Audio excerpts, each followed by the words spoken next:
Hey everybody, Josh Sigurdson, a World Alternative Media here, and of course we're joined by author and economic analyst here at WAM, John Sneisen, and we went into before the fact that Mnuchin, Secretary to the Treasury in the United States, threatened to cut China off of the US dollar, which was a perfect storm for China because China is a big part of this giant cashless power shift.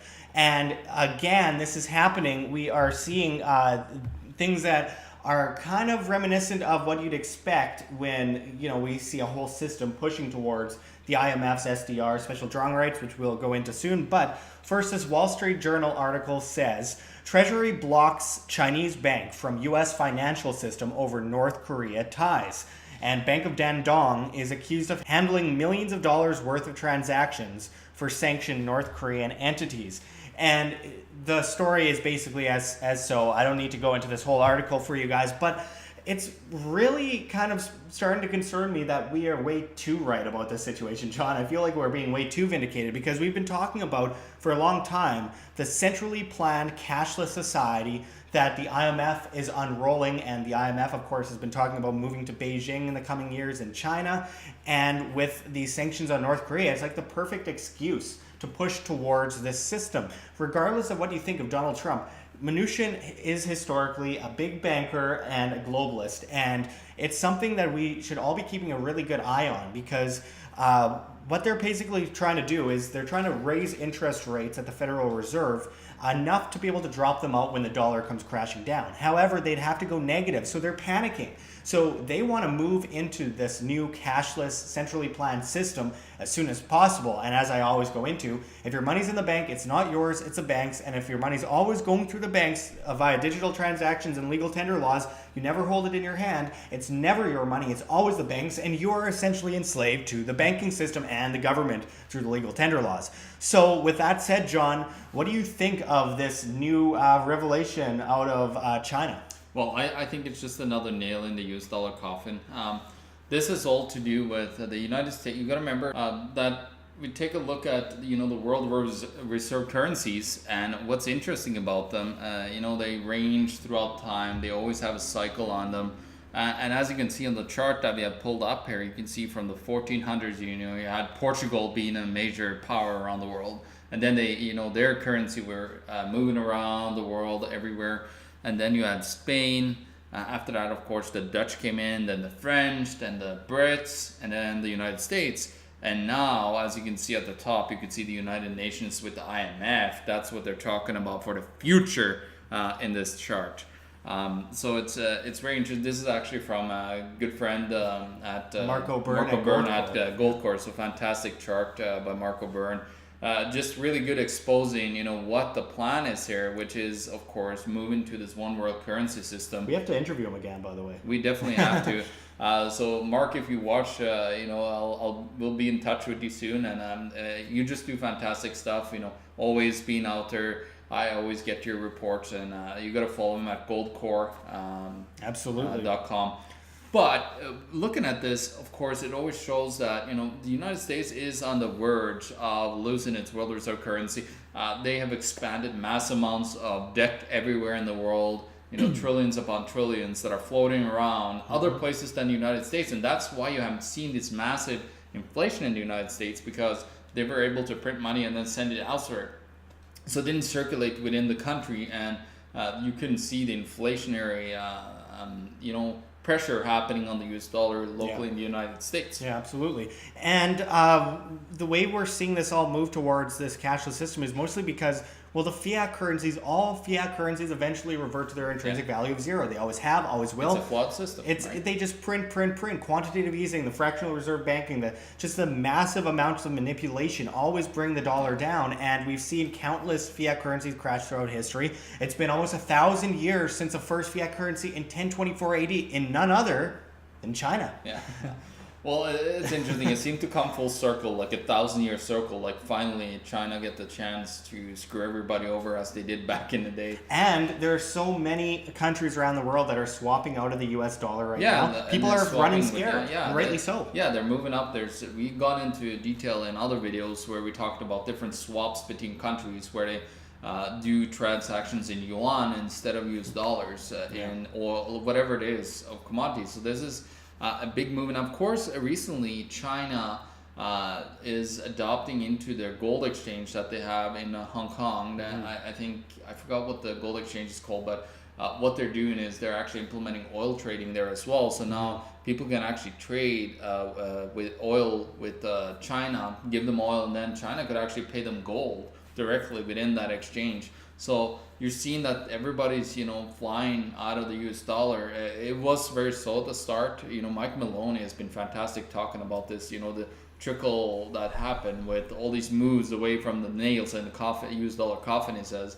But now it's become more and more rapid. We see like almost every week, like 3, 4, 5, maybe even 6 articles that almost every day now that you see articles of people moving away, or as Mnuchin and Trump here are trying to limit North Korea by taking them away from the United States financial system. But the problem is they still got the Chinese financial system, because that's the amount of debt Chinese that China bank. has. So they don't care. Like there's a massive, they could get around the US dollar. But I think it's a problem of the reign of supremacy almost, that the United States have the feeling that they're this massive great state. And you hear it from people even like Alex Jones and others talking about how Americans are the greatest. Well, the problem is the Americans have a central bank. So I like their constitution, of course. I like their Declaration of Independence. It was founded on a good idea and then got taken over quickly, going back to I think 1792 under Alexander Hamilton, who pushed George Washington, who was in no way an economist, nor did he have the history books in front of him to understand, and pushed him into the first central banking system. And then we saw another one in 1812 after the War of 1812. 20 years, the first one, then 40 years. This one was lasted for 100 years. Yeah, 1913, the Federal Reserve Act of 1912 actually signed, I believe, in December or something. No, January. December 23rd. I think it was right at December Christmas 23rd, time, because that's when they pushed it. Right? I'm thinking of January 20th, the day the president gets inaugurated. But anyway, it's been just rampant over time. Of course, the IRS was combined to that, and it's just been a way for the government and the central banking system to centralize everything, control everything, and shove us under the bus. And it's not an attack on Trump or anybody. I believe Trump wants actually to save the country, but he has a problem. He has a failing system that he has. Like he's trying to fix, which you can't. It's I don't know how to really describe it. It's almost like a volcano, like a big volcano that's currently erupting, and it's going to erupt forever. But they're trying to put like a sponge or something on top of it to lock off so it doesn't blow. Well, I think half the time also he doesn't know what he's talking about either. But I mean, in the end, he has no control over it. It doesn't matter. He has no say. It's always a global system. It's always the centralization, the central planners, the cartel of central bankers, and government and collectivism beget more government and collectivism. There's no way to get small government and manage to somehow create a whole bunch of change, because government, once in control, will always grow in size and scope and will always continue to get bigger, and it still uses the collective will against the individual. So in the long run, you have 51% killing the 49%, or enforcing or coercing the 49%. Well, they used the system, like Hitler, Stalin, Mussolini, all of them used the democratic system to get elected. Yeah. And then, of course, they implemented their strategy with a majority. Yeah, absolutely. I mean, well, Stalin kind of took it from Lenin after the October Revolution, but for the most part, you're absolutely right. Yeah. It's either by blood and revolution or willful ignorance and sheep, walking to the slaughter. And either way, it's still wrong, because people are enforced. Their will is being enforced by, some big grand collective, as G. Edward Griffin says, for the greater good of the greater number. Yeah. Well, we should talk about, of course, this whole China, North Korea thing. Yeah. What you got to understand is both countries are communist. So, of course, they're going to work together. It's just a little puppet that, Xi Jinping has in North Korea there, his little minion, running around. Well, absolutely. The North Koreans are totally propped up by China, and in a lot of ways they've been propped up by the Americans as well, going back to the Korean War. But without a doubt, I mean, this is a problem of, this mass global order, and it's China and Russia and these countries versus the Western countries. And either way, it's bad. It's bad news. And when it comes down to North Korea, look, we aren't defending North Korea. It's a terrible, terrible country. Oh, yeah. I feel for the people that live there. Now, looking at some that I've gone over before, revolution is coming to North Korea. This doesn't take an atom bomb. When you look at the army being fed grass a lot of the time because they have no money and there's starvation rampant. Look at the Soviet Union, John. I mean, going back to the Soviet Union, it wasn't protests that brought down the wall. It's the fact that the economy was completely decimated. Exactly. It was crumbling at the foundation, and it eventually brought them down because there's constant starvation. So if you look at North Korea, when the soldiers are forced to eat grass, when people that live in the country are forced into starvation, they're starving to death, and they're getting pissed off, and rightly so, and they're going to rise up. Yeah, and there's there's hundreds upon hundreds of documented. Like now, there's a lot of small documentaries coming out about North Korea. People are getting exposed, and in those documentaries, there's so many people working, defectors on the outside, good people working on, giving them propaganda, cross propaganda to the crazy propaganda that Kim Jong-un is having, and telling them actually that, the world around them isn't what their great leaders Absolutely, and it's just going to keep piling up. We'll continue to go into this, as we always say when it comes to fiat, the crash is coming.